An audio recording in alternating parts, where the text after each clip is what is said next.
қадір түні кіретін уақытта Жибрилге бұйрығын түсіреді дейді. Инзил ма хаулаил малайка, насидратул ағаштың үстіндегі бүкіл періштелерді алда, түсіңдер жерге деп. Қадір түні осы бұйрықты беріледі екен. Содан барлығы түседі. Хина тағрубу шамсу, күн бағана, күн батқан уақытта олар түсіп қойды. Сөйтіп жердің бетінде фәлә япқо буқатун, жердің бетінде бір бос орын қалмайды. Илля фихи мәләкун, жаңағы сидрадан түскен періште тұр дейді өзді уже. Бір бос орын жоқ дейді. Тек қана олар жаңағы синагогаға, шіркеуге, бұтханаларға, отқа табынатын жерлерге, жаңағы бәйтун фихи сукрон, қай үйде бір мас адам жүрсе сол жаққа кірмейді, қай үйде мускер, мас адам болмаса да арақ тұрған үйге де кірмейді дейді олар. Сөйтіп өздерінің Алла Тағала кірмейтін жерлер бар, қалған таза жердің бәріне келіп тұрады да, имма хуа сәжидун, қараңыз. Түскен бетте сәждеге кетеді біреуі, Алла Тағала солай бұйырған. Сен сәждеге кетесің. Түскен бетте біреуі қойымын, біреу қиямға тұрады, жаңыз намазда тұрғандай. Осы қиям, сәжде, рукух жасайды олар, таң атқанға дейін. Білесіздер ма не үшін жасайды соны? Сонда Алла Тағала бізге айтып отыр ғой. Ядғу лил муъминина вал муъминат. Бүкіл муъмин ерлер мен бүкіл муъмин әйелдерге дұға жасайды дейді. Қарас. Біздерге дұға жасап отыр да. Қарас, Алла Тағала рахымы қандай да. Осы нәрсені сыйлаған. Әркімге дұға жасап отыр. Міне Алланың беретіні бізге көп, бірақ біздің Аллаға беретініміз сондай сараңбыз, сондай жаманбыз, нашармыз, ұрысқақпыз. Көрдіңіз ба? Алланың бізге беріп отқан нәрсесін қарашы. Біз соны бар ғой, түні бойы намаз оқып сұрасақ та соны сұрай алмайтын едік біз ондай құбылысты. Бірақ бере салды ғой соны. Осыны түсінсек те біз Алла Тағаламыздың қандай жақсылығы, қандай сарқылмайтын Раббымыз екендігінде. Сосын жаңағы хадистің соңында айтады, Ибн Абу Хатим айтады, «Вала ядағу Джибрилу ахадан минал муъминина илля софахаху». Алла Тағала мүмкін біреуге бүгін нәсіп етер сол нәрсені. Джибрил дейді,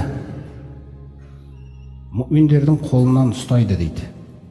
Қараңыздар. «Ва мин аламати залика», оның белгісі дейді, «Иқшағар ражилдуху», жаңағы адамның терісі тітіркеніп кетеді дейді бірден. Дұға жасап отқан кезінде, түсінсіз ба? Терісі тітіркенеді дейді. «Вараққа қолбуху», бірден жүрегі сынады дейді. Жүрек Алла Тағала кетті болды, берілді. «Вадамағат айнаху», және көздерінен жас шыға бастайды дейді. Осы үш белгі «Залика мин мусафахати Жибрил» деген, Жибрилдің ұстауынан болған әсер дейді. Құрметті бауырлар, сондықтан дұғаларымыздың кезімізде бұл нәрсе қатты берілу керекпіз. Бұл қадір түннің біз беретін жайы. Ана Ибн Касирге ары қарай кіретін болсаңыз, бір Аллах Тағала жақсырақ біледі, жалпы, бірақ сол тәпсір кітабында айтылғаннан кейін айтып отырмын. Ана көтерілгеннен кейін дейді олар. Ана аспан осы болған құбылыстар туралы сөйлейді дейді. Ана пәленшені көрдім, пәленшенің баласы пәленше сәждеде болды ғой. Пәленшенің баласы пәленше деп. Қарады, аспандағы тақырып не бұл? Аспандағы тақырып біз болады екенбіз ғой. Көктер мен жер адамзат үшін жаралған, адамзаттың құлшылығы үшін жаралған да Алласына. Қараңыз қандай мәселелер. Сөйтіп дұға жасап отыратын періштелер бар дейді әрбір адамға.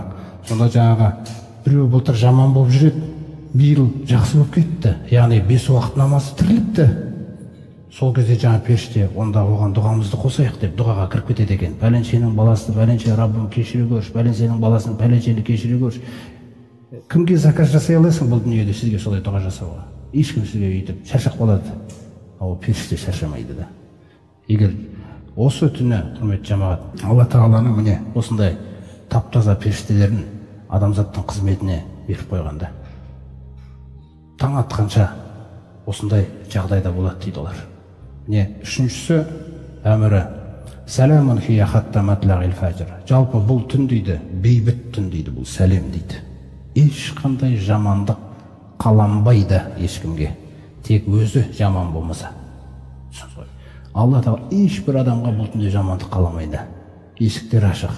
Кімде-кім жаңағы мен жұмаған оқып жүрмін, бүгіннен бастап 5 уақыт намаз тірілтейін мен, маған сондай тағдыр керек деп сұрайтын болса қазір шешілді ғой жағдай. абыройы көтеріледі да. Алламен байланысы дұрысталғаннан кейін Алла тағала бүкіл өмірін дұрыстап береді енді оны. Бұл бейбіт түн. Бейбіт болады таң атқанға дейін дейді. Таң атқанша жаңа періштелер не істеп отыр қазір? Сіздің тілеуіңізді тілеп отыр. Олардың дұғасы қабыл болмайды деп айта алмаймыз. Тек мәселе тек біздің жүректегі нәрсе да. Омар радиаллаху анху айтады ғой. Мен дейді Раббыма дұға жасаған кезде мен ешқашан уайымдамаймын дейді. Оның жауабы келмейді деп дейді. Қараңыз.